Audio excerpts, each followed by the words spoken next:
আমার কাছে অনেক ভালো লাগতেছে।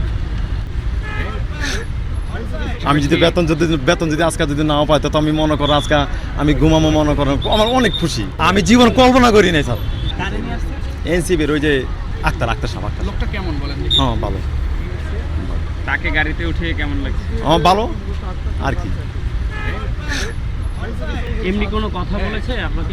না না না না না কোনো কথা। আপনি তাকে কি চিনতে পেরেছেন? মানে ওঠানোর সাথে সাথে আমার তো পিএস ভাড়া করছে, পরে গিয়া উনি নাইমে আসি, তারপর আমি মোবাইলে দেখছি, তখন তো আমি চিনলাম এই সব। পরে কথাবার্তি জিগেলো গাড়ি চালাও কেমনি, কীভাবে চলো, কি আসে বিষয়। আলহামদুলিল্লাহ চলি কোনো রকম, এটাই।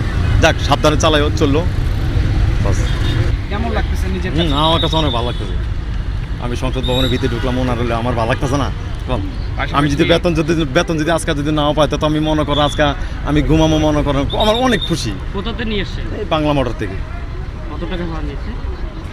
ভাড়া কয়ে এসেছে, তাই বক্সির দিয়েছে 300 টাকা দিছে ভাই। ভাড়া কইছিল ওই যে তার পিএস 180 টাকা, পরে ওই যে 300 টাকা দিল ভাই। ক্যাবের সামনে দিও 300 টাকা দিছে আর দেওয়া।